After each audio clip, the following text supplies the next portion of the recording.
Welcome to your podcast for everything health and wellness. I am Dex Macalintal, your doctor next door, and this is the 7th episode of Doctor's Notes.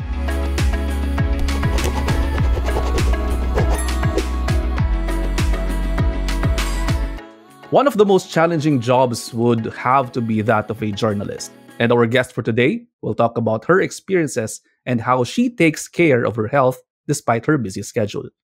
Medyo nakaka-relate ako dito kahit papano because as a doctor, I also have a full-packed schedule.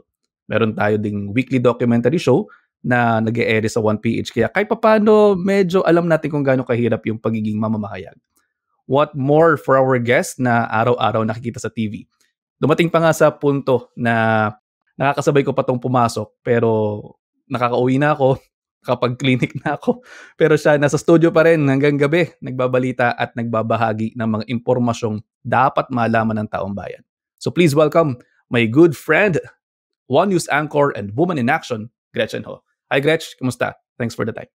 Hi, Doc Dex. Hello. Wala lang tatawa ako kasi naalala ko yung nung mga first days natin bilang magkaibigan dito sa Signal TV5. Parang sabi mo, bahay mo na ba to? Ba't ka nandito? Oo, Parang kasi parang bahay mo umaga na eh. hanggang gabi. Kasi dati parang nung nakita tayo, 4 yata yung show na ginagawa ko. So, nandito talaga ako mula umaga hanggang gabi. Tapos, nagpo-produce pa ako ng Woman in Action noon. And then, yun, nasa frontline sa umaga, Frontline Pilipinas, tsaka Big Story. Tapos, ay, good morning kapatid na pala kasi nga magkasama na tayo noon, no? Oo, good morning kapatid na. Ayun. Pero ngayon, ito na lang, para sa good health, ay naging Big Story na lang. Tsaka yung sarili nating docu-show dito sa Signal, yung Gretchen Ho Reports. And then, syempre, magbabalik pa rin ng Woman in Action soon. Right? Magbabalik soon. Magbabalik Pero soon. muna, naka-season break kami para tayo, mabalanse natin ng maayos. And then, Gretchen, of course, you were first known as a volleyball athlete. Para sa mga hindi nakakaalam, can you tell us a backstory? Paano nga ba napasok si Gretchen Ho sa pagiging mamamahayag? Paano nga ba? Kasi nung time namin na naglalaro kami ng volleyball sa UAAP, yun din yung panahon na biglang bumulusok yung popularity ng sport. Dahil sa ABS-CBN, dahil sa coverage nila, dahil sa pagkwento nila dun sa Ateneo Lasal rivalry na nag-add to the hype. And then, at the same time, ang ganda ng coverage sa amin eh. Parang pinapakilala kami as personalities. And then, matagal naman nang sikat yung volleyball. Tapos, pero dun lang sa panahon namin talagang medyo wild dahil kami yung unang batch na naglaro sa Araneta Coliseum. Kami unang naglaro sa Mall of Asia Arena. Tapos, medyo surreal kasi nung nagsimula kami, nagpapamigay pa kami ng ticket sa mga kaklase namin para manood sila ng games namin. Tapos pag-graduate namin, kami na yung nawalan ng ticket. Kaya talagang yung from wala masyado to jam-pack, napagdaanan namin lahat yung time na yon. And then, pag-graduate ko sa 5th year ko, buti na lang nag-extend ako ng 1 year kasi dun talaga pumutok. Tapos, na-offeran ako to join ABS-CBN as a host. Yung una kong show, Game Day Weekend, parang sports show, iikot ka ng Metro Manila, ng Luzon para sumubok ng iba't ibang klase ng sports. Tapos, ay, hindi ko naman inasahan na pupunta ako dito sa broadcasting industry. Siguro sinuwerte lang din na tama yung timing. Tapos, meron mga naniwala sa atin from ABS-CBN. Tapos, bilang competitive athlete, awkward ako noon eh. Parang napaka-stiff ko. Tapos, hindi ako marunong magsalita sa harapan ng maraming tao. Atenista ako. Magaling ako ng bola. Ganun ba yun? Pag batinista, magaling mambola?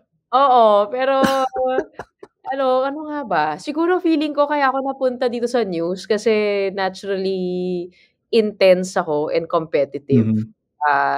Na gusto ko yung dikdikan na paguran na trabaho. Tapos fit ako dito sa newsroom kasi ganun yung hinahanap nila.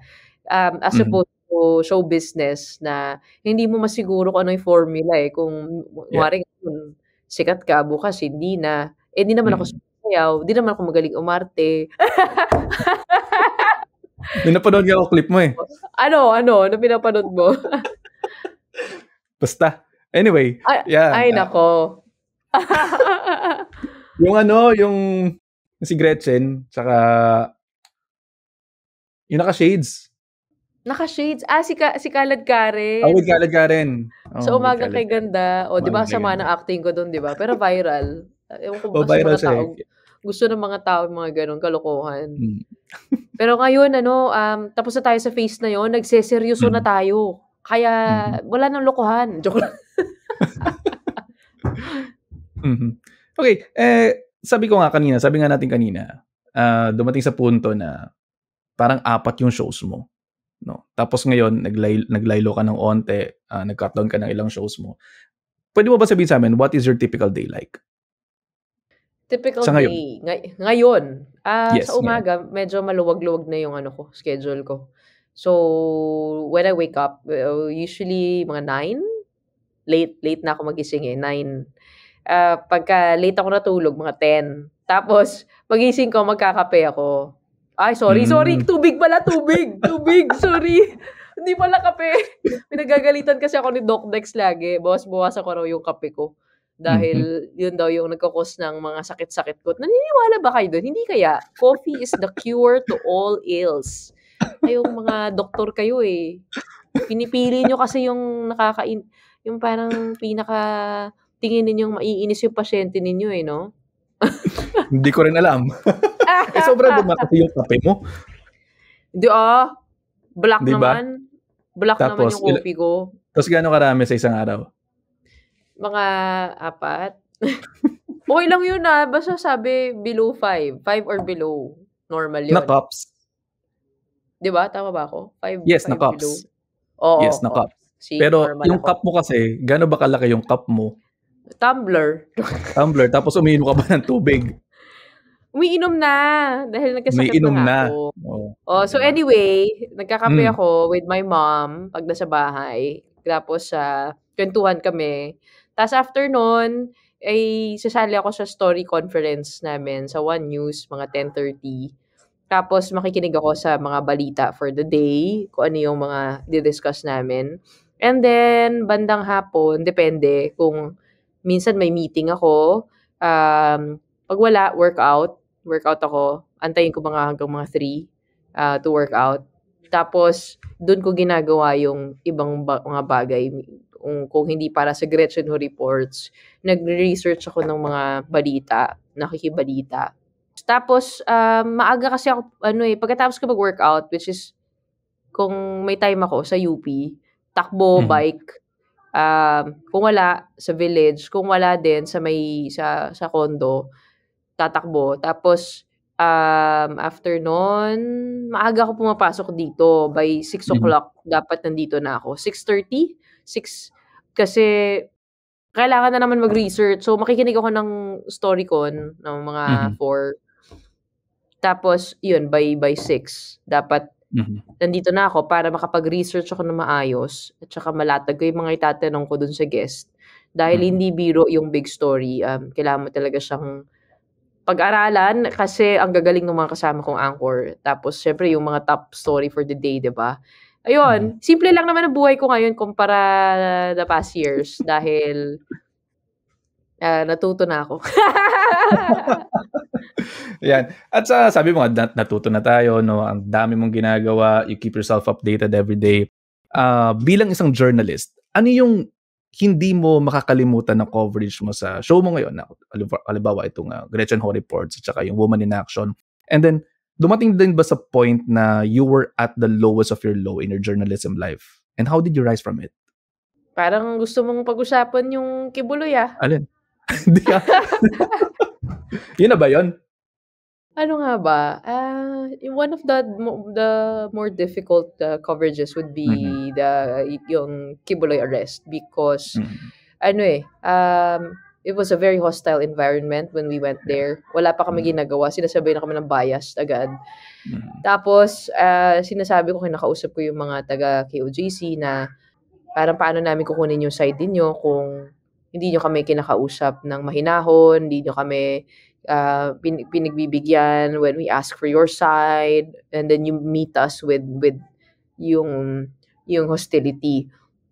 So eventually, parang I think they opened the doors of KOJC. They let media in for a press conference every single day. But all throughout the 4 days we were there, talagang heated, emotional, parang all the cell phones were at you, waiting for you to make a mistake, and then pagka nagkamali ka, pwede kang i-post, mag-viral, which is yun nga yung nangyari na parang wala naman akong sinasabing mali. I think siguro yung dahil dun sa nature nung coverage na yon na maraming mga social media warriors, trolls dun sa issue na yon, na-splice yung video natin, yung report natin, tapos parang na-taken out of context siya, na nalagyan ng mali siya na parang in cahoots ako with the PNP, which was not true. Sinasabi ko lang doon sa video na yon na alanganin yung pagpasok namin doon sa loob ng compound ng KOJC dahil meron ng court order, pero na-spin yon into something else na bayaran daw ako. So, alam mo, emotionally, mentally, nakakapagod siya. Tapos nagkasakit ako after. Pagbalik ko, alam mo naman yun, ikaw yung kausap ko. Yun yung pinaka-worst na nagkasakit ako in parang may recent memory. Hindi pa ako nagkakasakit ng ganun. Ang tagal di ba? Oo, 1 week. 10 days ako nag-antibiotics, pero after nun, may work pa ako, tapos pabalik-balik yung sakit ko. Tapos, I could only surmise it was because of the emotional and physical toll of the coverage, na parang harassed kami. Ang hirap gumalaw parang lahat ng sabihin namin, titignan ko ano yung mali, ano yung kulang, ano yung ano. Kaya tao lang din naman, di ba? Tao lang din naman tayo. So, yun ang isa sa mga pinakamahirap. Pero in terms of kung tatanungin mo kung nire-regret ko ba yung coverage na yun, hindi ko nire-regret kasi I did my best to do my job there. It was difficult getting to the truth given yung state of things. Pero we take the lessons. Katulad mo, 'di ba? Parang marami kang followers, ako rin ganoon din ako. Parang iba na yung landscape ngayon ng information 'di ba? Ikaw rin nga 'di ba, fake news ka din 'di ba? Madami, madalas. Lalo na kapag may nasabi ka na, for example, something about something about health. Tapos spin off nila na, dahil ito sa ganito, dahil ito sa ganyan. Na hindi totoo Kasi sa amin kasi for the information of everyone, pati na rin sa mga nakikinig ngayon at mga mag-e-edit nito, problema kasi din sa akin bilang health practitioner. Black is black, white is white. Sa health ganun Black is black, white is white. Walang gray area na sasabihin mo na ito yung fact tapos ito hindi. Hindi ganun Kung ano yung fact, yun talaga yung fact. Kung ano yung myth talaga siya. So, ang gustong gawin ng mga troll, pinaghahalo nila Say for example, yung monkeypox daw ay dahil sa bakuna, dahil yung isang bakuna daw ay mayroong chimpanzee adenovirus vector. Dahil daw chimpanzee yun, monkeypox daw yun. Hindi yung ganun. So, alam mo yun, parang ang dami kasing fake news na lumalabas. Lalo nakakalito. So, nililito din nila yung mga kababayan natin. And Pero bakit ganun? Ano yun? Sadya ba yun? Or parang dahil sa takot na rin? Siguro dahil sa takot na rin. At saka pangalawa, sabi nga natin, yung mga trolls, they are there na nagbabantay sila na magkamali ka ng konti. Tapos susundutin na nila yon at palalaki na nila yung konting akala mo pagkakamali, pero hindi naman talaga mali. Or humahanap na talaga sila ng butas. Diba? Oo. Ganyan yung problema natin Kahit saan naman natin puntahan. Say for example, kahit nga sa coverage namin ng Dr. Next Door, kung ano na sinasabi din sa amin paminsan-minsan ng mga trolls So, even that Dr. Next Door is a medical show. Tapos tinotroll pa din paminsan-minsan. No, nakakagulat yun. Kasi dapat, kumbaga parang science. And science, factual kayo na show. So, parang you wonder. Iniisip ko yung stress point mo yung deep fake na Mhm. ginagamit yung mga pictures mo Mhm. for ads and endorsements. Hindi pa Yeah. pala yun, pati Hindi pa kayo yun. tino-troll pala. Oo, tino-troll din kami. Ako sa'kin yung mga pagde-deepfake sa'kin, parang wala na, eh. Kasi parang dead end na kumbaga. Kasi naghahanap kami ng pupuntahan para ma-resolve 'to, pero wala. Yung mga puwede mong pag-emailan, puwede mong sulatan, puwede mong pag-sendan ng demand letter, talahiban. Sino magre-receive sa talahiban? So, parang parang dead end, eh. So, hindi na yon yung stress point ko. My stress point right now ay yung impormasyon na binabali Mm. para manloko ng Mm. mga kababayan natin. Kasi nandito na nga rin tayo sa mundo ng pamamahayag. Mm. Sayang din yung pagkakataon na magbigay ka ng tamang impormasyon. Lalo na sa kagustuhan mo magbigay ng tamang impormasyon, sinisira pa ng mga taong wala yatang magawa sa buhay nila. Oo, sinisira yung credibility mo, Mhm. parang iniyuyurakan ka na 'pag meron lang silang narinig na hindi nila gusto o Yeah. yung truth na nakikita nila ay hindi mo nire-reflect. Parang, Mhm. mahirap, 'di ba? Pero yung pinaka-difficult for me would be yung wala ka namang ginagawang mali or wala ka namang sinabing mali pero yun na nga, tama yun na nilagyan nila ng kulay, nilagyan ng malisya, tapos defenseless ka kasi nag-viral na. Which requires all of us, I think, to be a little bit more prudent, smarter with the way we release things. Kailangan, yun na natutunan ko sa coverage na yun, sabi ng mga editors ng One News na dapat napaka-particular nung sinasabi mo para hindi ma-take advantage yung video or para wag mong bigyan ng puwang pagkakataon na mabali-bali yung sinabi mo. So, yun yung mas mabigat na responsibilidad na natutunan ko at na nakita ko na meron ng mga mamamahayag at this time. Mhm. Ayun. So, with that said, no, we'll pause for a very short break. Pagbalik po natin, pag-usapan naman natin ang kalusugan ni Gretchen Ho. Magbabalik po ang Doctor's Notes, the podcast.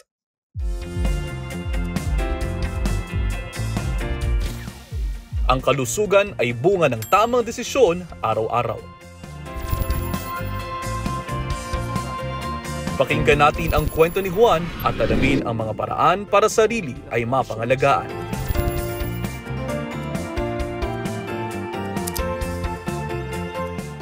Ako po si Dr. Dex Makalintal, ang inyong doctor next door, Sabado sa 1PH. And we're back. Still with us is One News anchor Gretchen Ho. Gretch, tanong na hangin kanina. Pag-usapan naman natin about your health. Kamusta yung health mo sa ngayon? Nagkasakit Heart ka health? lately? Charot. Heart health. Pag-usapan natin yung heart health. Hindi, Kamusta ano nga health mo ba? ngayon? Tumatanda na. Hoy, Malakas grabe ka ako. kung makasabi ka ng tumatanda. Hindi, malakas akong tao, hindi ako nagkakasakit Mm. usually talaga, parang bibihira lang. Ang pinaka-lagi kong sakit ay sore throat, which is yun naman talaga nangyari sa akin the past week. Pero nasamahan ng sinusitis. So, hindi ko alam kung viral and bacterial infection yung nagsabay. Pero gulat na gulat ako, napraning din ako kung pati yung lungs ko natamaan kasi nga hindi pa ako nagkakasakit ng gano'n. Nagkaroon ako ng fever ng 39.5. 'Di ba kasi ikaw pa yung nagsabi na maglagay ako ng mga ice pack para parang basta iba yung feeling noon talaga. For several days knocked out ako. Yun, na-realize ko na hindi na tayo bumabata, tumatanda na tayo. Tapos, yun na nga, dahil nagwo-work pa rin ako, so meron akong daily, 'di ba? Tapos hindi ako nakapasok, pero meron akong events din pag weekend. So, hindi talaga tumitigil. Kumbaga wala akong solid day of rest. Kaya parang pa-recover na ako, tapos mag-e-event ako, tapos magkakasakit na naman ako, tapos parang hindi ako nagfu-fully recover. Tapos ito, recently lang, super sakit na naman ang ulo ko, headache, migraine, and then it's only when I decided to fully rest for a whole day that nawala yung sakit ko. Bakit nga ba gano'n, Dok? Kasi wala kang pahinga eh. 'Di ba? Lagi ko naman sinasabi sa'yo, try mo magpahinga Natutulog naman muna. ako, Natutulog naman ako ng 8 hours, 7 to 8 hours. Pero yung trabaho mo everyday, pack pa din kung titingnan natin. Tapos, Kung Hindi hindi pa na natin nga, sabi kumpara mo dati nakaka-4 ako na show, ngayon isa na lang yung show ko, 2. oh, pero Oh, kamusta yung pinagkakakain mo at pinag-iinom mo lately? kape. Kape. Kung hindi pa natin sabihan si Ana na wag mong bigyan ng tubig na may kulay itim. Hindi, ano naman ako sa food, yun lang, Sige, let's talk about your diet. panay Ano yung Grab, panay Grab pan ako. mm, Binabawasan ko ako naniniwala ako sa everything in moderation. mhm, So, hindi ako naniniwala sa yung parang completely starving yourself because nangyayari dun, i-crave mo lang lalo tapos hahanapin mo ta's kakainin mo lang din. So, mas gusto ko yung, okay, a little bit of that, a little bit of this, a little bit of that.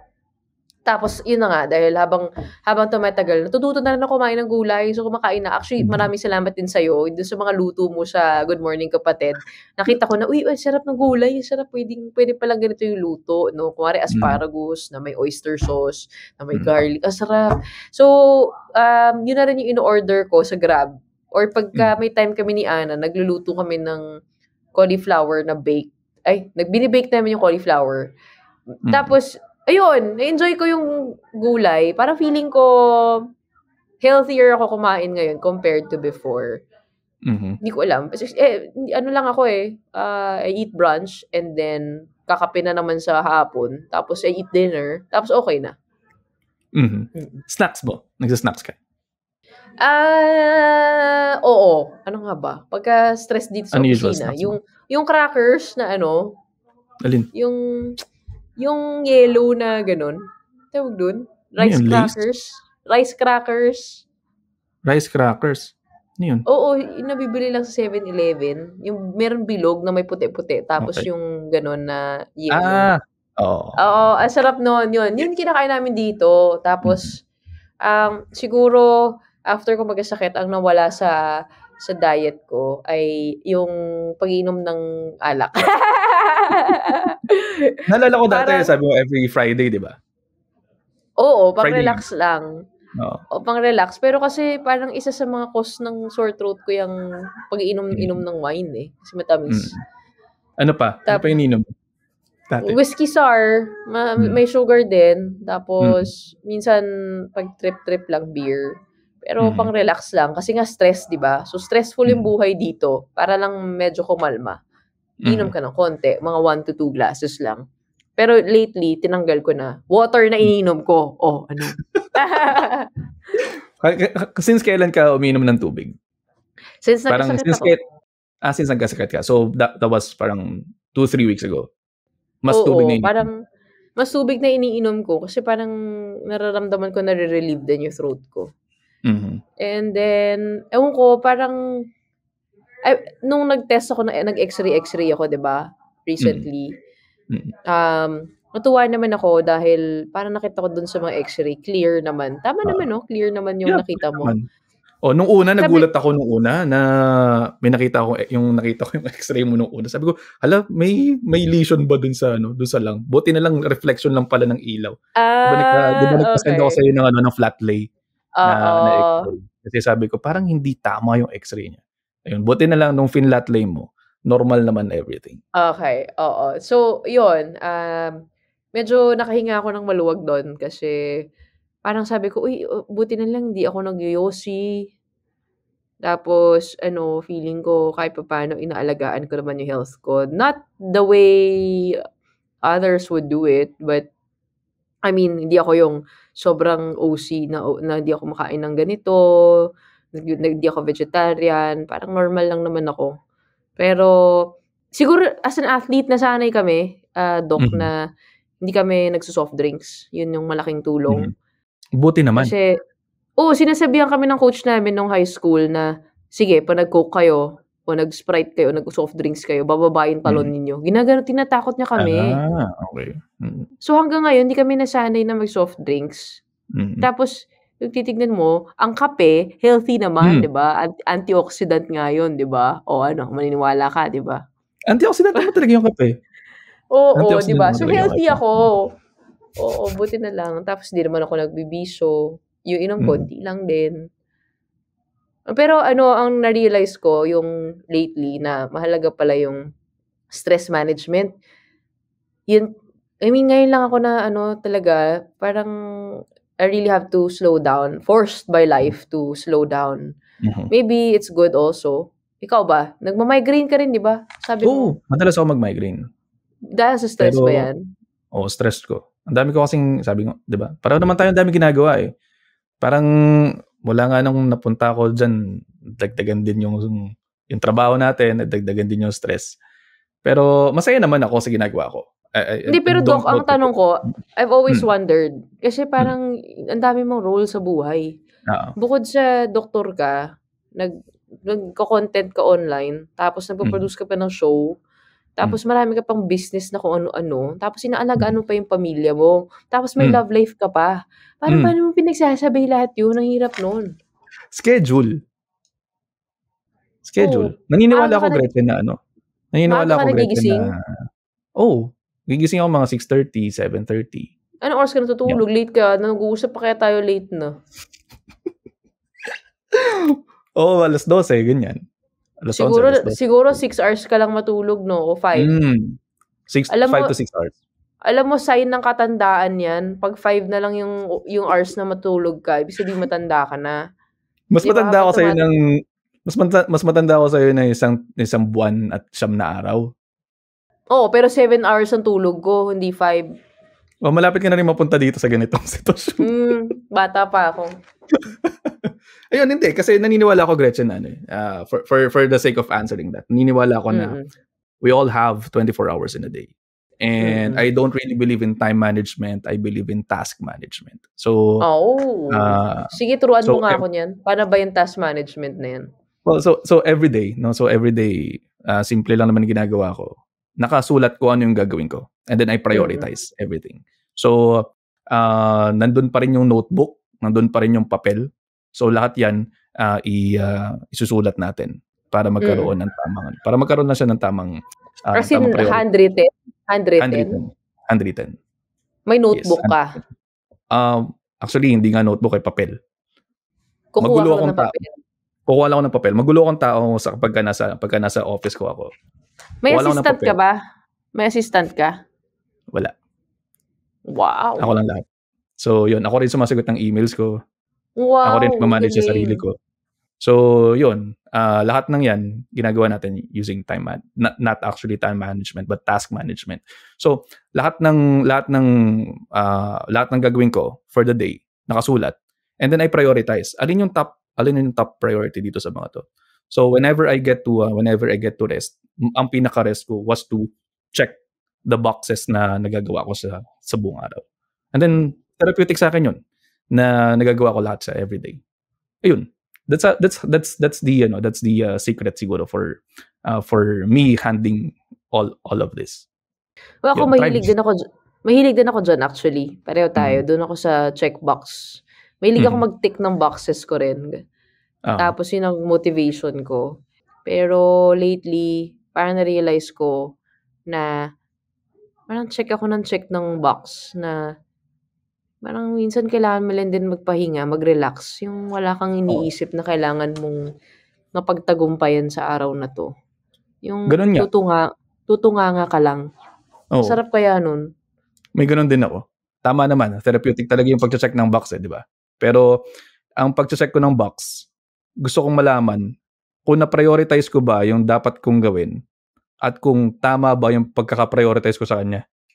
Hindi ba ako magsisisi doon sa pagkaka-prioritize ko sa kanya? Kasi kung ginawa ko ba yung iba, mas magiging productive ba ako? Parang ganun. So, may ganun ka pang pagmumuni? May ganun pa akong pagmumuni-muni. Tama ba yung ginawa ko? Ganyan. Tama ba na hinuli mo si girlfriend? Ganon. Hindi. Laging nandyan yun. Kasama yung parati. Love it. Kasama yun lagi. Kilig. Hindi nauhuli yan. Lagi yung may time. Hanggat kailangan, may time tayo dyan. Ayos. Ayun. So, yun siguro yung may babahagi ko sa'yo bilang kaibigan. Na alin? Try mong mag-love life. Ganon. Yun. Baka yun ang kulang, ano? Baka yun ang kulang sa'yo. Baka yun ang kulang para sa masaya tayo sa buhay. Malungkot ba si Gretchen? Hindi naman. Masaya naman ako. Hindi, actually, dahil nga tumatanda na. Magalit sa akin yung mga netizens dito. Sabihin nila, tumatanda na. Hindi kasi bata pa lang ako, pinapanood na Hindi. kita eh. Yun na nga, parang lately na-realize ko na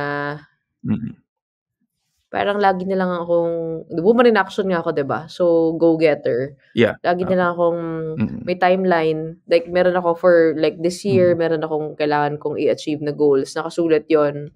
Every start of the year, meron akong goals. Tapos, kailangan na take off ko siya as the year goes by. Tapos, parang sabi ko, parang okay na ako dun sa mga na-tick ko na boxes for the year. And then I realized that our nature as human beings, we always want more. We always want the next thing, the next challenge, the next mountain. Pag nakabili ka ng cellphone, gusto mo, after a while, gusto mo na yung mas maganda. Pag nakabili ka ng sasakyan, after a while, gusto mo rin yung mas maganda. Or pagka meron ka ng o kaya nagpapagawa ka ng ganito, parang gusto mo pa magpadagdag pa nito o bumili pa nito. Parang lagi na lang tayo naghahanap ng kung anong maidadagdag dun sa buhay natin. Na parang sabi ko, pag tinignan ko kung ano yung buhay ko ngayon, bakit nga ba tayo, para kung yung kulang ay 10%, parang madalas yung mind natin nakafocus sa 10%, imbis na sa 90% na meron na tayo. So, sinusubukan ko lang ngayon na, parang, kasi nga, galaw ako ng galaw, diba? Kung hahanap ako ng pahinga, gusto ko mag-abroad, magbabakasyon ako sa ibang bansa, parang pwede naman ko din gawin yun dito. Di ko naman kailangan lumabas na. O at the same time, yun nga, yung parang pagiging palagay, pagiging steady and settled, I think, and appreciating what you have right here, right now, the family that you have, the friends that you have, spending time with them. I think yun yung nakalimutan ko kasi nga ang bilis-bilis ng pace ng buhay ko eh. Yeah. Parang lagi na lang ako tumatakbo sa marathon, 'di ba? Kailangan na talaga siyang medyo slow down. Panahon naman na. Yeah, panahon naman na. And then gusto ko rin ding itanong. Sabi nga natin kanina, pareho naman tayo na nasa social media. Merong mga bashing here and there. How is your relationship with social media? Nagbabasa ka ba ng comments? And then, paano mo dinideal yung mga ganyan? Pagka, kunwari, for example, tinotroll ako, hindi ako nagbabasa. Kasi alam ko na, orchestrated yan, or emotional sila, galit sila, or meron political reason for the trolling, or alam mo yung parang hindi ko na siya kailangan i-consume kasi wala namang mangyayari. Pero pagka yung criticism na yung, for example, yung sa everyday na pagkawari, may nasabi akong mali sa newscast or may akong nagawang ganyan, pinapakinggan ko naman yun. Kasi, nung nag-volleyball pa lang kami nung college, sabi ko nga sa'yo, di ba, napagdaanan namin yung, hindi kami masyadong pinapanood hanggang sa sobrang dami na nanonood. Siyempre, yung panagkamali ka sa harap ng TV at sa harap ng maraming tao, pinupuna ka eh. Doon pa lang eh. Di ba? Parang ano ba yan? Pangit ang laro ni ganito. Oh, ang banu-banu naman ni ganito. Oh, ganyan-ganyan. Bakit ganyan yung laro niya? Ganon. So, parang feeling mo, you're constantly, you're under a microscope na bawal magkamali. So, dati, hindi ko binabasa yung mga comments. Kasi sinabi ng coach namin, wag namin basahin. Pero na-realize ko, parang mas malala pa yung naiisip ko na sinasabi ng mga tao about me kesa dun sa actual na sinasabi nila. Parang yung imagination natin, di ba? Parang, baka ito yung iniisip ng mga tao tungkol sa akin, ganyan-ganyan. Mas malala pa pala yung iniisip ko kaysa dun sa actual. So, natutunan ko na parang harapin ko na lang kung ano yung mga sinasabing, para dun ko na sinasala kung ano yung may merit at ano yung wala. And kung ano yung may merit, na-actionan ko agad. So, ang bilis ko mag-improve kasi hinaharap ko yung mga kahinaan ko. So, yun. Pero, speaking of my relationship with social media, hindi ako kasi active mo. Sobrang ka-active online.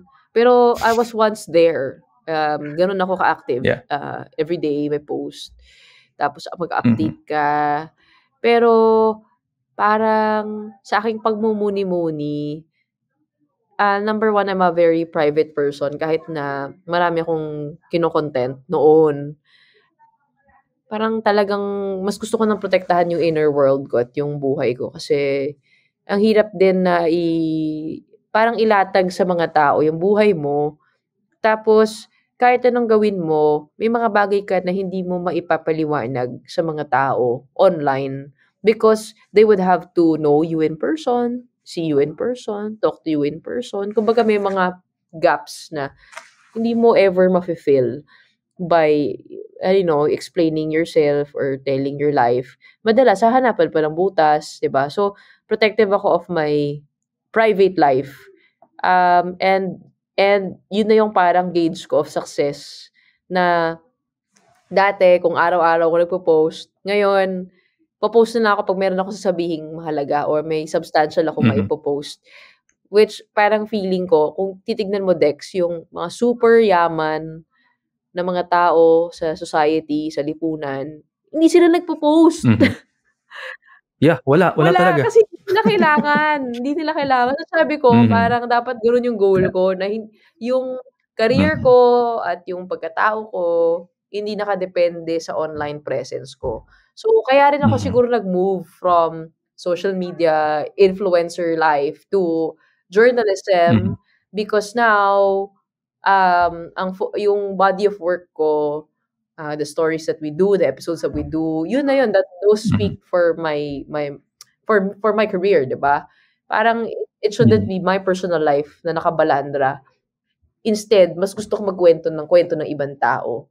Tapos, yun, parang mas masaya ako na hindi ko na kailangan mag-post as much. And hindi siya gano'n kadali, kasi kung income mo online, 'di ba? Parang parang ano siya, it's, dahan-dahan mong bini-build yung sarili mo para ma-afford mo na hindi ka na mag-post araw-araw dahil meron ka ng ibang Mhm. kumbaga may bini-build kang equity, may bini-build ka ng credibility, may Yes. bini-build kang reputation na pagka hindi ako nag-post Mhm. araw-araw, 'pag naghahanap sila ng ganito, magho-host ng ganyan, maghanap sila ng Mhm. puwedeng gumawa nitong ganyan, maiisip namin si Gretchen. So, yung Mhm. sabi ko parang yun yung mas gusto kong buhay na hindi ko kailangan masyadong mag-ingay online. Mhm. Tama. So, kanya-kanya talaga, na kagustuhan at, na niche Ikaw kung kung hindi ka ba tutuusin. napapagod? Well, kasi sa'kin nga sabi ko nga sa'yo naka-schedule everything, eh.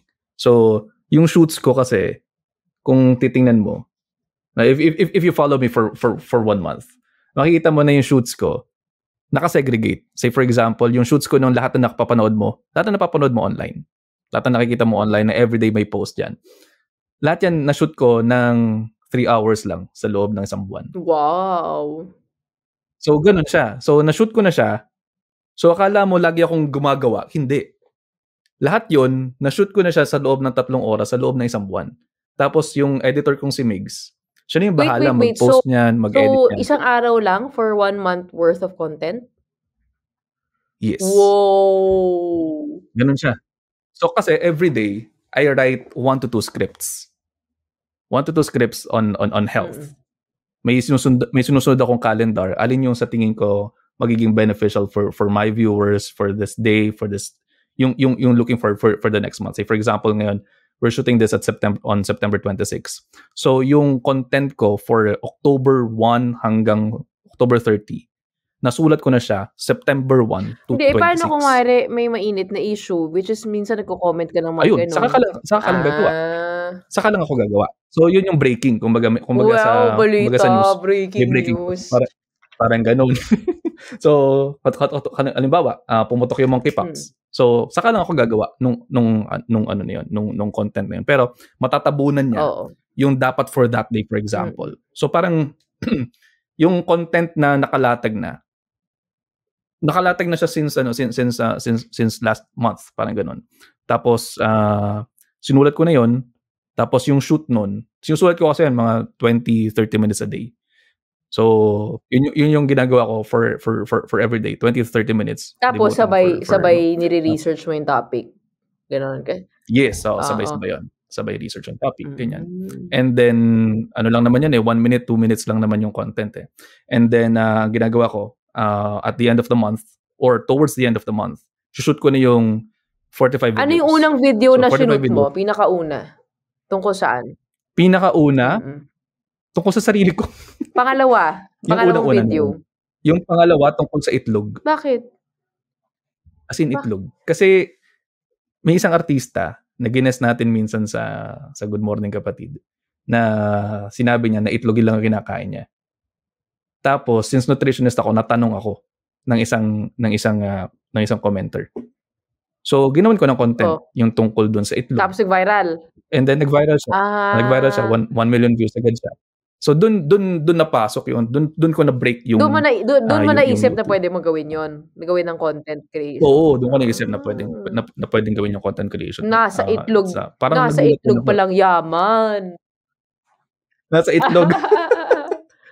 So, yun. Itlog lang talaga yung itlog lang yung ginawan ko ng content noon. Tapos, yun yan. Nag-viral siya. So, yun yung nangyari sa akin. So, salamat sa itlog. Hindi, pero yun sa'yo, at least, ikaw, sinusulat mo yung script mo, i-research mo, tsaka parang napansin ko sa'yo talagang, parang hindi clickbait lang, no? Parang, yung kumbaga, ano talaga, yung science, yung worth subscribing to your content dahil hindi lang kung ano-ano na makikiride lang sa uso. Mahirap din yun, no? Mahirap din yung kasi yung if you take that path, hindi ka lagi magva-viral, 'di ba? Hindi talaga. Lahat ng videos at parang kumbaga para sa akin, wala akong pakialam. Mag-viral man siya o hindi. The purpose of my videos is to save a life by eating. Halimbawa, kung alam ko na hindi maganda sa kalusugan niyo itong pagkain na to, huwag niyo kainin. Paano kung pero dumaan ka ba sa point na meron kang video na ano ba yan, hindi pinapanood? Parang, hindi ka ba na-anxious? Ako? Hindi. Kasi parang ang goal ko nga nun, na when I started content creation, is to just bust the myths na nakakasira sa kalusugan. Pero in fairness goal ko din sa'yo, dahil yung lengguwaheng ginagamit mo para sa masa, Tatagalog ka, tapos, kumbaga yung salitang taong-tao na, di ba? Yung everyday language ang ginagamit mo. Hindi lahat kaya yun. Oo. Kasi everyday language din naman yung nakakarap ko sa bawat pasyente ko. Actually, yung content ko, kadalasan dyan, hango mula sa mga encounters with patients. So, yun na. Okay. Parang sa legal advice din, ganun din yung mga lawyer, di ba? Oo, parang ganun. Halimbawa, may isang pasyente, sabi niya, tinanong ko, meron po ba kayong sakit? Wala po. Pero meron po ako iniinom. Umiinom po ako ng Metformin. Sabi ko, ano Metformin? Yung pong gamot sa diabetes, Metformin pala. So yung mga ganun, na mga mali yung pagbigkas nila, hindi nila alam na para saan to. Akala nila wala silang sakit, pero may sakit naman pala sila. Yung mga ganun. So, ang inspiration talaga is are my patients. Para magkaroon sila ng informed decisions about their health. Dito sa Doctor Next Door na programa mo, anong natutunan mo? I mean, ikaw na yung lumalabas para makita yung mga may sakit. Di ba sabi ko naman sa'yo nun pa, parang goal ko na mailapit sa mga tao yung ano ba yung ibig sabihin ng medisina? Ano ba yung pangangalaga na dapat natututunan nila? Paano ba nila aalagaan yung sarili nila? At kapansin-pansin doon sa Doctor Next Door na parang kaya pala hindi gumagaling yung mga pasyente natin ay mayroon pa talagang mas malalim na dahilan. Bukod sa ayaw nila magpagamot. Kaya ayaw nila magpagamot kasi wala pala silang perang pampagamot. Yung kahirapan na meron sila sa ngayon. Alam mo, hindi kasi agad nakikita ng bawat doktor yan. Hindi agad nakikita ng isang doktor yung ganon. Minsan out of touch with the reality. Sa katotohanan ng bagay, sipin natin, kadalasan yung mga nagiging doktor medyo well off.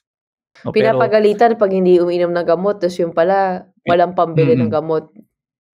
Walang pambili ng gamot. Or dahil sa circumstances sa buhay nila, hindi sila makabili ng gamot. Although may pera sila, pero i-allot nila yung Pero pera alam mo nila anong para pwede sa mong iba. gawin? Baka pwedeng Mm. rin, hanapin mo yung mga avenues kung saan pwede humingi ng tulong yung mga may sakit, Mhm. kung saan sila pwedeng At ilapit natin. makakuha ng assistance. Mm. Ano yung mga Mm. parang helpline nila na pwede nilang lapitan bukod sa Mm. Tulfo. Yes. No? 'Di ba? Parang Oo. maganda yun, eh, Yes. parang para ma-empower Mm. sila. Yun din yung gusto naming gawin sa season 2 na mapapanood nila mula October 26 Naalala ko yata, dati, 11:30 AM. pumupunta ako sa Payatas every Mm. weekend for, my org, Ateneo Christian Life Mhm. Community. Tapos meron ako Okay. napuntahan na lola na may katarata. Mhm. Eh, Mm. yung lola na yun, yung uncle ko kasi eye doctor. Tapos sabi ko, dadalhin kita sa uncle ko para ano, pwede kang ma-check up. Oo. So, dinala ko siya sa uncle ko. Tapos yung uncle ko sabi niya, "Oh, may PhilHealth ka ba? Tap Puwede kang makakuha ng assistance diyan, libre yung ano, opera." Mhm. Mhm. Basta Opera, oo. oo. Tapos parang pinapagalitan niya, "Bakit di mo alam 'yan? Bakit wala kang ganyan? Bakit ganyan?" Mhm. Tapos in short, parang na-educate sila na puwede silang mag-avail nito Mhm. sa barangay. Mhm. Tapos estudyante pa ako nun, so binalik ko sa Payatas, Mhm. nag-renew ko ulit. Tapos nung time na yon, yung opera parang di yata maso-shoulder ng PhilHealth ng buo. Parang may part dun na kailangan mag-fundraise na wala akong pera noon, eh, hindi ko na kaya. At the same time, yung wala rin akong time kasi naglalaro ako, eh, 'di ba? Para mag-fundraise tsaka bumalik, ganyan. Tapos hinihingan din nila ako ng pera para sa Pampers, para sa pagkain. Eh, kumbaga parang iniisip ko kung natutulungan ko ba talaga sila. Kasi parang hinihingi na nila lahat, eh, 'di ba? Eh, ako estudyante lang ako, wala akong masyadong pera. Tapos nabagabag ako kasi sabi ko parang, hanggang saan ko tutulungan 'tong si lola tsaka yung Mhm. pamilya niya? Parang Mhm. 'pag sinabi nating generosity, hanggang saan mo ibibigay yung kaya mo, 'di ba? Parang Hmm. kung meron Mhm. ako pero limitado yung resources ko, gaano kadami and selfish na ba ako kung hindi ko binigay Mhm. yung pera ko or yung oras ko. Mhm. So pinagdadasal ko yun, nagdi-discern ako, may kausap pa akong pare, ganyan. Mhm. Tas Mhm. sabi sa'kin nung Jesuit, "Alam mo Gretch, yung generosity, eh, tama naman na, 'pag nakaramdam ka ng medyo masakit, yun na yung tunay na Mhm. generosity." Kasi kumbaga hindi lang siya sobra-sobra sa'yo, pero talagang kahit papaano, merong nawala sa'yo, binigay mo sa iba. Pero yung Mhm. level ng generosity mo, kung ano yung kaya mo ibigay at yun na ibigay mo, hayaan mo na. And then, months later, I go back, apparently sila lola, yung information na nakuha namin sa uncle ko, nakatulong. Kumuha Mhm. sila ng PhilHealth, pumunta sila sa barangay, they did Mhm. it by themselves. Tapos Mhm. merong ibang, taga-ACLC na pumunta para pondohan yung Mhm. surgery. So, Hmm. Mm. Mm. nagpaoperahan si lola, pero may ibang sumalo. Mhm. So, yun ang Mhm. realization ko dun na gusto natin tulungan yung mga tao na nakikita natin, 'di ba, as much as we can. Mhm. But Mhm. Mhm. sometimes you Mhm. have to parang you acknowledge your limitations na ito yung kaya ko, bigay mo na. Tapos God will meet you halfway. Para kung ano yung Mhm. kulang, meron siyang dadaling ibang tao para punan yun. At the Mhm. same time, I felt like I helped them kasi sila na mismo yung nagkusa na kumuha nung PhilHealth nila. Kumbaga parang hindi Health. hindi mo lang spoon feed, na-empower din nila yung sarili nila kasi ngayon alam na nila na kung kailangan nila ng tulong, hindi lang sila hihingi ng ganyan, pero may gagawin din sila about their situation. So, wala, naalala ko lang kasi yun yung isa sa mga ano, eh, parang minsan yung lack of knowledge na yun yung nagiging hindrance, eh. Kumbaga parang meron namang tulong diyan pero maraming di nakakaalam ano yung mga ways, oo. Actually, ang dami kasi meron naman talagang tama ka, nandiya-diyan yung PhilHealth nandiyan din yung iba pang mga ahensya ng pamahalaan na pwede talagang tumulong sa kanila. Minsan talaga, kakulangan lang talaga ng impormasyon na ito yung dapat yung gawin eh. Hindi magmo-move yung yung proseso kung hindi mo sisimulan. So kaya yun nga, yun din yung binabahagi namin sa mga case studies namin na feeling nila wala na talaga silang pag-asa pero meron pa rin talaga eh. Kailangan It's just lumaban that din sila. kailangan din Kailangan lumaban promotion. din. Hindi lang ikaw yung lalaban para hindi sa kanila. Kailangan tulungan din nila sarili kasi nila. at tulungan nila tayong tulungan Yun, sila. tama. Iba rin yun eh. Kasi kahit papaanong iba rin kasi yung tutulungan kita. Kung ako lang kakapit sa'yo at hindi ka kakapit sa akin, baka mamaya bumitaw ka.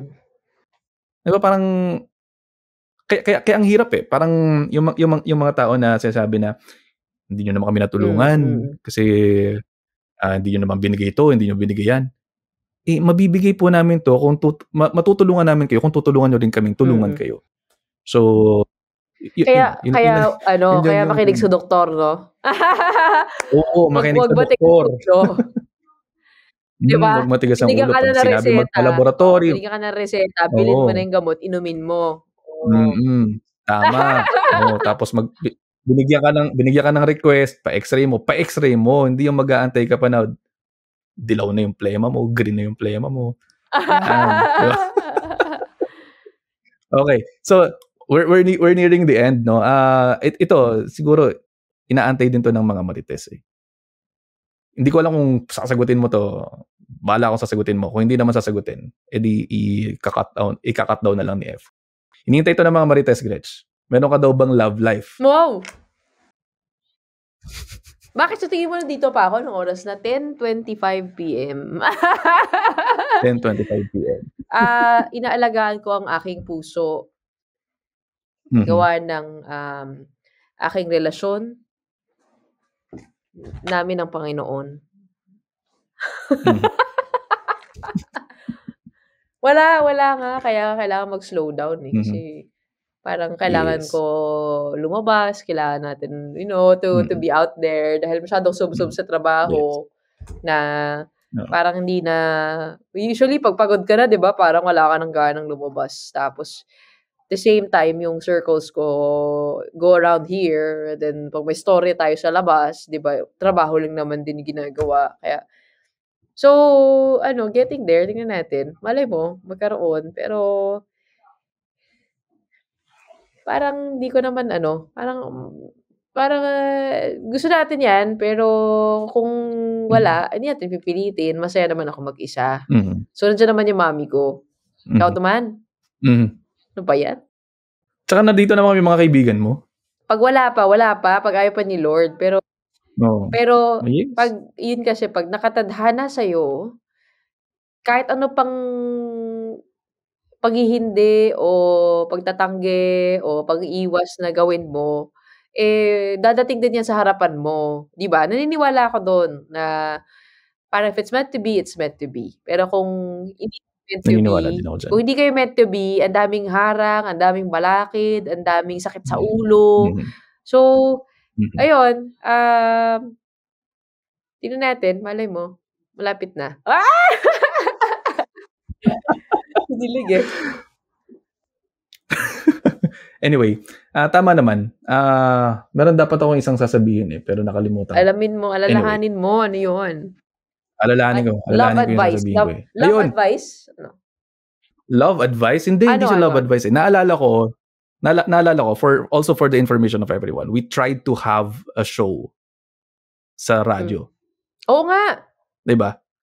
We tried to have a show, the two of us, na mag-host ng isang show sa radyo. And then, during that meeting, naalala ko lang, na kasi parang dapat sana magsasabado tayo. Parang ino-offer sa atin was the Saturday morning slot.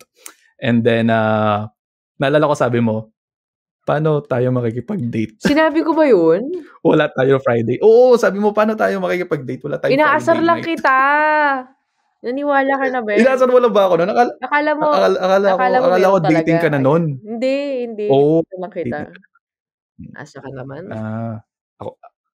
Ako pala yung ako pala yung sali. Akala ko Akala ko, meron kang dinedate Hindi, nun. sinasabi ko lang Kaya paano ko sinasabi magkaka-love mo, life kung paano tayo makikipag-date? Hindi, kasi 'pag Friday Ah, minsan masarap uminom, masarap lumabas, tambay dito mhm, sa office, mhm. pagka 'di ba siyempre yun ang relax time mo, 'di ba? Tapos Yes, tapos mhm, kukunin mo yung Saturday morning ko, 'di mhm. ba? Yeah, O kaya nga gabi na po kami. tama naman. Itong podcast na 'to Gabi na po 10:30 kami. PM na shinoot dahil Mhm. para magka-love life. Alagaan Oh, para alagaan mo yung girlfriend mo, ah. oo Hmm, naman, oo binibigyan mo naman. ba ng panahon? Alagang-alaga natin 'yan. Oo naman, Hindi mo nga meron pino-post, kaming eh. panahon sa isa't Hindi isa. mo nga pino-post, eh. Sabi nga Oh. nila, hindi mo kailangan laging i-post Ah! kung talagang masaya Totoo kayo. naman. 'Pag pinost mo 'Di kasi ba? Hindi mo 'pag naman pinost mo kasi mas lalo ka naglalagay ng parang espasyo para sirain ng ibang tao. mm, Kaya yes. basta tandaan ninyo 'pag pino-post ko sa social media hindi yun yun.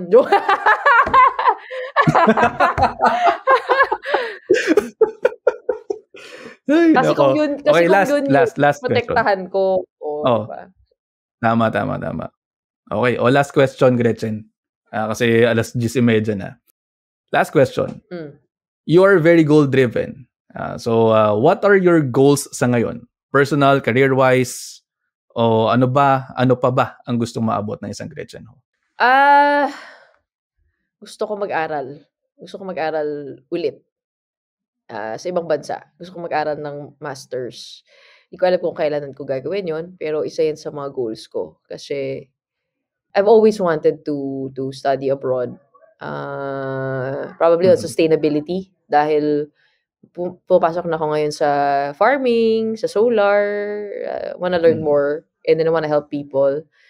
mhm, Gusto ko ituloy yung Women in Action season 2. Abangan ninyo, mhm, pinaplano ko na 'yan. Sa news feeling ko kasi like yung sa paggawa ng documentary, nagsisimula pa lang ako, eh. So, gusto kong gumaling pa. Gusto ko pang makapagkuwento pa ng mas marami pa. Mabuo yung team ko para mas, strong kami, marami kaming magawa. And ako naman kasi ano, eh, parang I follow my calling from the Lord. So, dinadasal ko lahat 'yan. Pero sa ngayon ang nararamdaman kong gusto niyang gawin ko ay talagang bigyan ng panahon yung personal life. Kasi yun ang napag-iwanan ko, eh. mhm, Para lagi na lang akong puro trabaho. Para since, mhm, imagine mo Dex, nagvo-volleyball ako ng first year college ng mhm, 2008 until mhm, now. I've been under the spotlight for 16 years. And that's mhm, straight 16 years mula bata ako. Grabe yung pressure, as an athlete, yung training, bawal magkamali, kailangan manalo. Grabe yung level of competition, competitiveness. mhm, Tapos nung paglabas ko ng volleyball, showbiz, naman, tsaka itong news, grabe din yung pressure. mhm, So, parang gusto ko naman na yung sarili ko naman at saka yung mga napag-iwanan kong bagay ay mabigyan ko ng panahon. Yung mga kaibigan ko, yung family ko, mabigyan ko sila ng oras.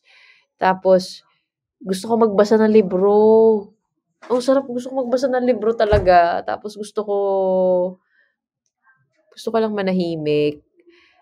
Parang ano, hindi ko napapaliwanag 'to madalas, eh. So, thank you for the avenue kasi hindi na ako masyadong outspoken, sa mga bagay-bagay online dahil pinoprotektahan ko.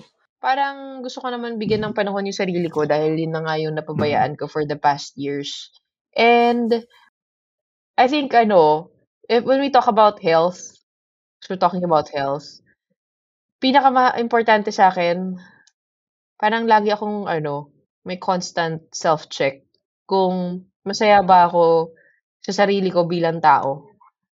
Alam mo yun, parang kahit na ano yung maipon mo, ano yung ma-achieve mo, at the end of the day, am I a kind person to the people around me? Do I listen enough? Am I pleasing to be with? Those are the mhm, things that bother me, that parang lagi akong nagse-self-check kasi parang ayoko naman maging yung ayaw mo maging mhm, grumpy person. Kaya rin mhm, siguro ako nagbawas ng show kasi Doon sa 4 na program ko, parang nararamdaman ko mainitin na yung ulo ko, tapos hindi mo na ako makakausap ng matino. So ngayon, mas masaya na akong tao. So I can afford to be a little bit kinder and just be more intentional with the things that I do. Mahalaga sa akin yung mga bagay na ganun. Tama naman. Ayun. Sabi mo kanina, hindi ka na masyadong outspoken and you were thanking us for the avenue kasi. Oo. Yeah, but yun nga, parang I've learned that parang life is you shouldn't rush things because sabi ng mga tao parang ang dami mo na at your age, ang dami mo na nagawa, dami mo na achieve. Pero parang kung iisipin ko, mahaba pa yung hinaharap ko, marami pa akong gustong gawin, dapat gawin, kailangan marating. But we don't need to rush through life. We can take our time, we can enjoy the journey, and I think savor the phase that we are in. Just in the same way that I am trying to appreciate my life here in Signal TV. I mean, it comes with its frustrations, it comes with its pains, but at the same time, I have that blessing of working with some of the greats in the industry here in this newsroom, and that's an honor for me to have this privilege and to have their trust ng mga boss natin. Parang yung mga pagkakataon na gano'n na parang madalas na sa bilis ng buhay hindi mo na naiisip pasalamatan kasi nga 'di ba pag nag-uusap tayo yung mga problema natin pinag-uusapan natin, pero kung iisipin mo ang layo na rin na parang salamat Lord dahil may ganito, salamat dahil ganyan. And I think when we talk about health, it's important to think about those things.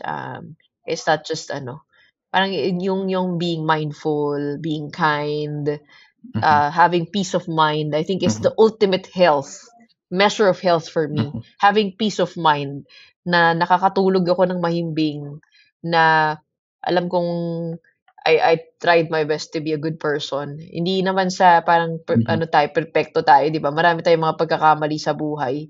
Pero yung unang-una, yung pag-acknowledge mo na mali ka sa ganito, mali ka sa ganyan, yung pagtanggap mo sa mga kahinaan mo, at yung pagharap mo sa araw-araw with humility, with integrity, with grace. I think yun ng parang those are the things that can give you peace of mind. At yun yung mahalaga sa akin. At yun ang pinangangalagaan ko when we talk about health. Maraming salamat talaga sa time na dinevote mo for this podcast. Marami siguradong natutunan yung mga followers natin. And for those people who would like to follow you and be updated with your life, baka sakaling may post ka ng totoong ifa-follow nila din, sa kanila po pwedeng i-follow. Ayun, pwede sa Instagram at Gretchen Ho. Same goes with Facebook, same goes with Twitter, YouTube. Ito dyan namin lalabas yung Woman in Action Season 2. Dito sa One News, pwede niyo panoorin yung Big Story, pati Gretchen Ho Reports. And ano ba? Alam mo, pag nakita niyo ako in person, strike a conversation. I love talking to people. Nga lang parang tawag dito, kausapin niyo lang ako. Kasi nothing replaces that. No, old school. Old soul ako. Totoo naman. And I can attest to that. I never thought that we'll be friends. Hindi talaga. Wow. I swear. I never thought na nung binenta sa akin ni Ian yung show, sabi ko, Gretchen Ho, talaga. Parang ganon. Na makakatrabaho ko ba siya? Tara yan. Oo. Maldito yan. Ganon. Hindi kasi I never thought that will be friends. I never thought that will be talking with each other. Ng ganito, sometimes late night na usapan na substantial. Minsan may kasamang kalokohan pero substantial yung usapan with you. I never thought that Oo. I would have a friend in Oo. Gretchen Ho. Hindi ko talaga akalain. Kasi pinapanood na kita Wow! nung bata pa ako, Mm. eh. Oo, bata pa ako. 7 hours of sleep, 5 hours of sleep, 7 hours of bata Ayun, pa ako. maraming salamat and we'll see you Oo. later sa susunod natin. 1 hour na nga 'to. 1 hour na 'to! Umabot Baka ng 1 ipa-splice hour. namin 'to, gawan namin 'to ng dalawang Basta hindi ka hindi matutroll ako dito. matutroll, So, maraming salamat and we'll see you in the next one. Thank you, Gretch. Thank you, Okay, Gretch. sige.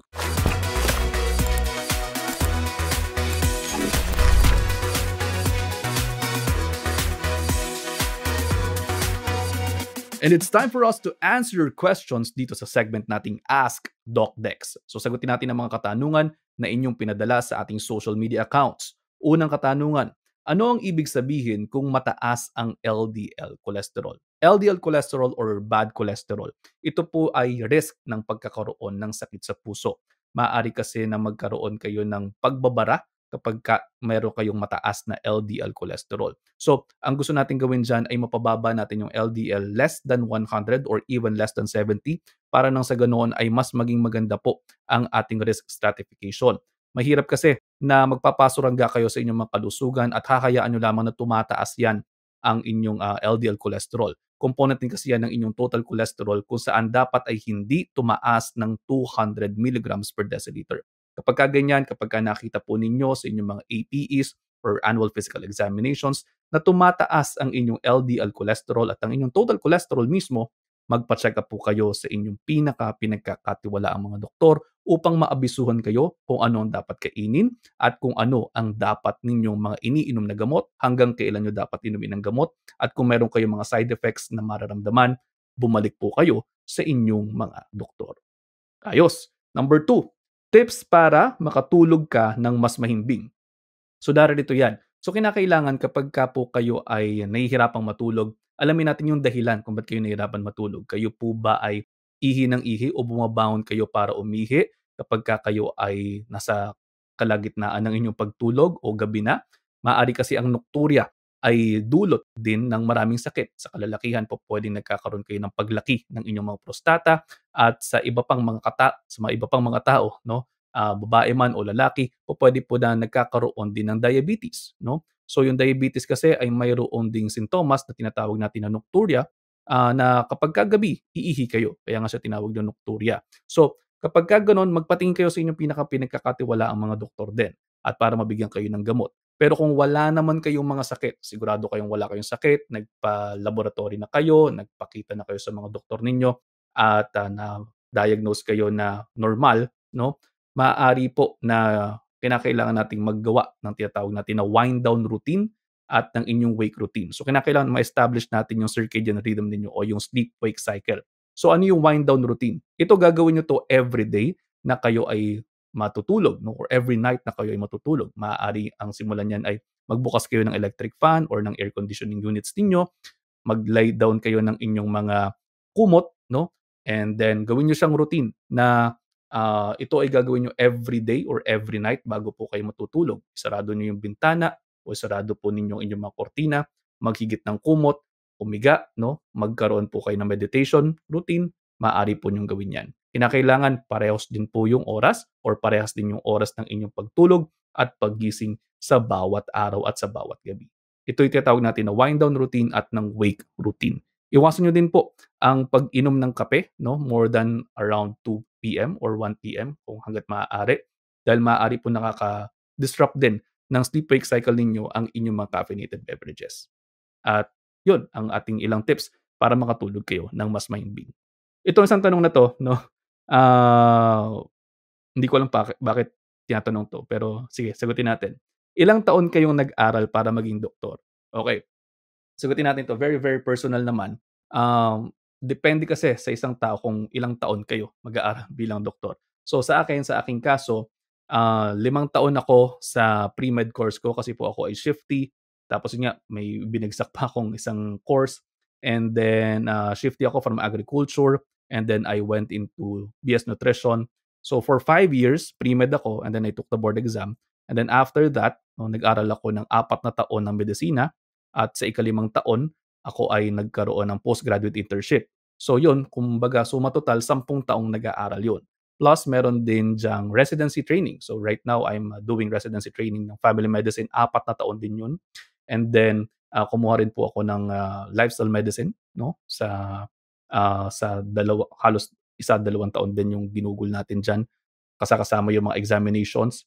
And then nagte-take din tayo ngayon ng aesthetics. So it's a continuous learning experience ang pagiging doktor. So basically, no, 10 taon muna, no, ang aking iginugol para makuha yung lisensya bilang doktor. And then habang tayo po ay nanggagamot na, tayo po ay natututo pa, mayroon pa rin po tayong pinag-aaralan halos araw-araw na ginawa ng Panginoon. So yan yung journey ng pagiging doktor at hindi siya basta-basta at hindi rin madali, no, para bigla-bigla na lamang, uy, doktor na ako, alam ko na lahat. Hindi yun ganoon. Every day, no, natututo kami sa bawat pasyenteng aming makikita. So it's more likely basically 10 years, but more than that. To answer your question, 10 years ang basic na medicine, no? And then more than that, lalo na kung kayo ay magre-residency training program pa. And ayun, maraming salamat po sa mga katanungan ninyo.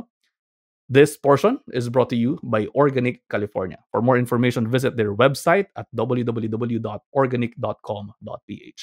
And thank you for listening to our 7th episode. Follow me on my socials, Dr. Dex Macalintal, on Facebook, on TikTok, and on YouTube. And on Instagram, hanapin niyo po ako, Dex Macalintal. Follow this podcast on Spotify, rate us 5 stars, and please share this episode to your friends. Again, I am Dr. Dex Macalintal. Till the next episode of Doctor's Notes. Ingat po.